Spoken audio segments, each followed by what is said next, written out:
I'm a member of a top-secret research unit. As per my superior's request, I aim to deliver a file to Celeste Judd, my older sister. The moment I step into my sister's office, an intern, Ethan Irwin, quickly moves to stand in my way. Are you the new assistant? He eyes me up and down, finally noticing the document envelope in my hand. Then, he chortles loudly. It's your first day on the job, and yet you're already trying to suck up to Ms. Judd. Why don't you take a look in the mirror and see how pathetic you are? Only then do I realize that Ethan has mistaken me as a love rival. But the thing is, Celeste has never told me that she has a boyfriend. I'm about to explain the truth to Ethan when I feel his fist colliding with my face. I'm the only assistant Ms. Judd needs. You can forget about being her boyfriend. Ethan yanks me by the hair as he dumps scalding hot water onto my face. To think that you're already planning on becoming a sugar baby and seducing rich women at such a young age, I'll teach you a lesson on behalf of your parents. I can only curl into a small ball on the floor. Stubbornly, I use my body to protect the document envelope. My actions infuriate Ethan to no end. He snatches the file away before ripping it into pieces in front of the entire company. He even says fawningly to Celeste, Ms. Judd, your new assistant sure is a bold one for trying to seduce you. But don't worry, for I've already taught him a lesson. What a shameless, brazen man daring to set his sights on Ms. Judd when Ethan's right there. He's about to regret it. I don't think he knows what's coming yet. Although Ethan might be an intern, his father is the company executive. Any man who tried to covet Ms. Judd all ended up on a gurney. Whispers rippled endlessly through the surrounding employees. Ethan Irwin, the righteous intern assistant, towered over me, his eyes brimming with barely contained contempt. The next second, he grabbed my hair and lifted me off the ground. A searing pain exploded across my scalp, causing my legs to nearly give out.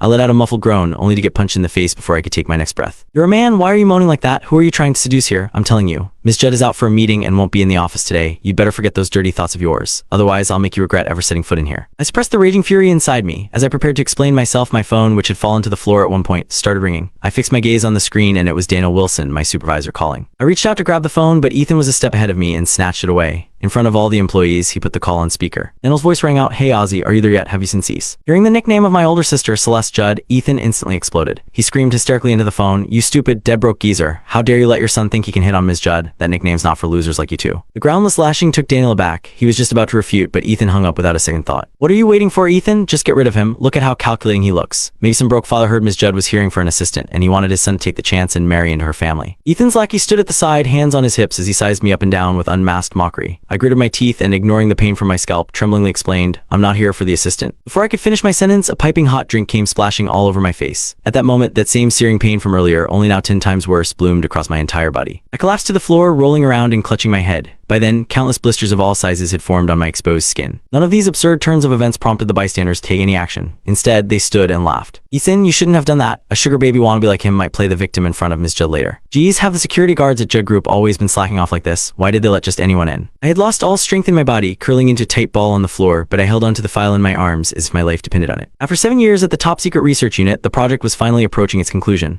Celeste was once Daniel's student. He made a point of stressing that I had to deliver the file into her hands